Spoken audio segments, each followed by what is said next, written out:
Kumusta mga kabayan? Nagbabalik po tayo. Ang pag-uusapan pa rin naman natin ay BSKE. Alam nyo mga kababayan na kung nakakapanood kayo ng mga balita, mga content tungkol po sa Barangay SK election ay year 2026 na po. Kasi halos alam na lahat na kumbaga ay karamihan na nakatutok sa issue ng BSKE ay talagang 2026 na dahil nga po sa batas na RA 12232. Sinasabi nga ng batas na ito ay na-move na po ang Barangay SK election sa November 2, 2026. Pero meron naman pong mga nagsasabi na ang BSKE 2026 pero hindi November 2. Ayan, meron kasi ako mga nakikita dyan sa mga comment section. Talagang mamove nga yan pero hindi yan November 2. Yung iba kasi sinasabi naman nila na hindi po pwede sa November 2 dahil araw po yan ng mga patay. November 1, November 2 ay holiday pa rin naman yan. At meron naman din ng mga nagsasabi na kung hindi December, pwedeng meron pa nagsabi January, meron nagsabi March, may May, may October, pero hindi November 2026 pero hindi November 2. Ayan, bakit gano'n? Bakit mangyayari yun, mga kababayan? Pwede pong mangyari yun na hindi November kung ang RA 12232 po ay desisyonan o i-declare ng Korte Suprema na unconstitutional pa rin. Kagaya nung RA 11935 na unconstitutional pero na-move pa din naman noong 2026. Ayun po ang magiging pangit doon di ba? Unconstitutional pero na-move pa din naman. So kung iisipin po natin ay para sa mga talagang gustong matuloy ng December 1 hindi maganda yun sa kanilang pananaw, di ba? So ano dapat? Ano dapat?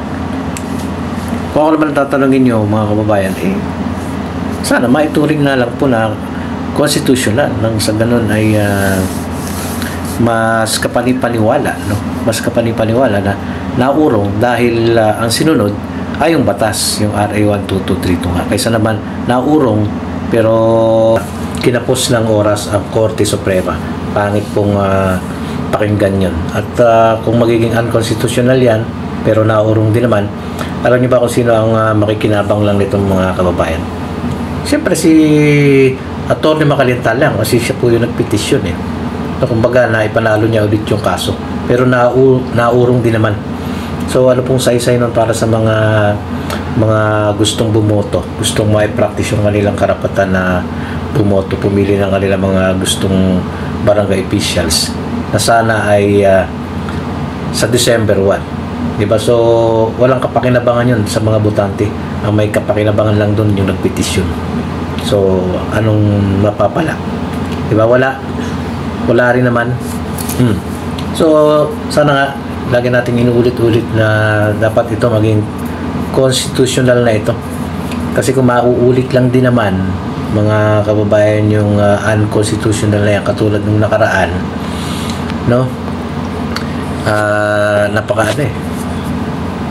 parang hindi na masalimuot nga sabi hindi ka tanggap-tanggap, di ba? Dahil lang sa paggagawa ng bagong batas, tapos politician lang din naman pero naurong lang din naman. Nagigits po ninyo yung tinutumbok nating punto nito. At ano ba yung mga magiging epekto nito? Marami, syempre yung pag-urong, pero maraming positibong epekto itong pagkakamove ng BSKE sa susunod ng taon. Sa mga aspirante, sabi ko mas makakapaghanda kayo, mas makakapag-ipon ng pondo, pera, para sa inyong pagtakbo. At ganoon din naman sa mga incumbent, mas relax, hindi masyadong problemahin yung pangangampanya, mas makakapag-focus sa trabaho, ganoon din yung mga datihana at yung mga first Kasi ito pala kasi nga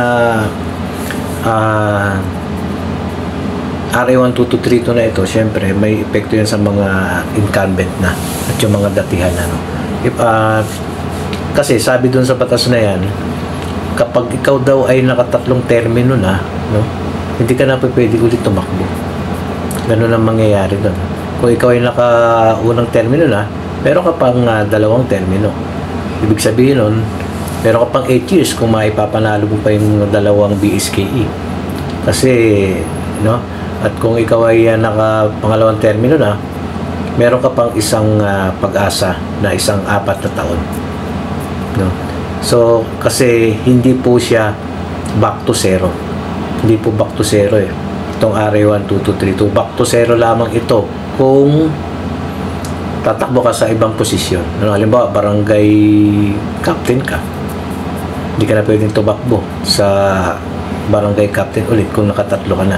Pwede ka kumandidato ng pagkakagawad, bababa ka. Pero depende yun sa kung gusto nila na gano'n. At yung mga kagawad na naman na nakatatlong termino na, no, pwede na silang tumakbo ng pagkakapitan, no? Kung gusto naman nila. 'Di ba? So yan lang naman po yung mga epekto nun at magiging advantage yan syempre sa mga aspirante, parang sabi nga ay makabuelo. Hindi yung ura-urada, BSK na naman. Lalong-lalo yung mga natalo.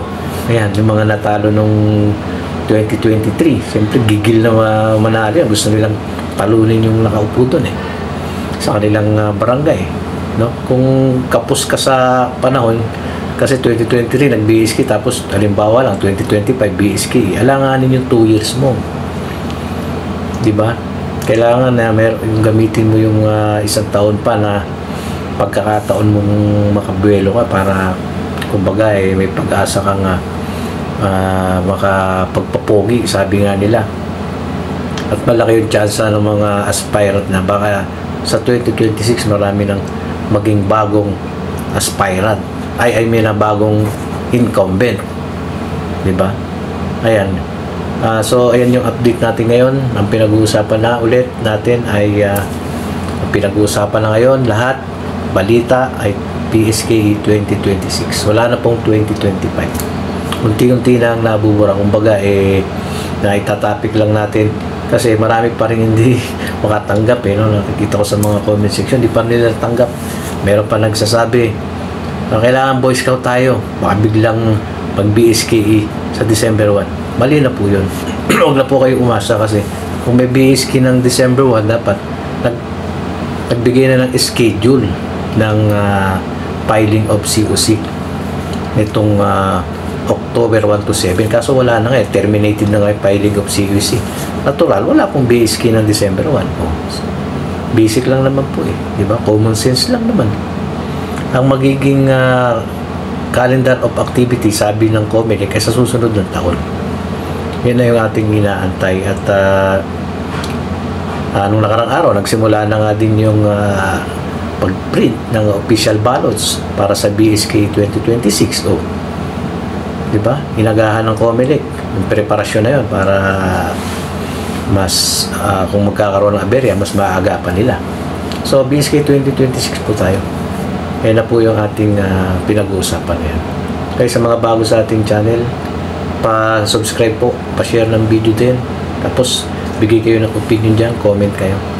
Hanggang dito na lang. Hanggang sa susunod po.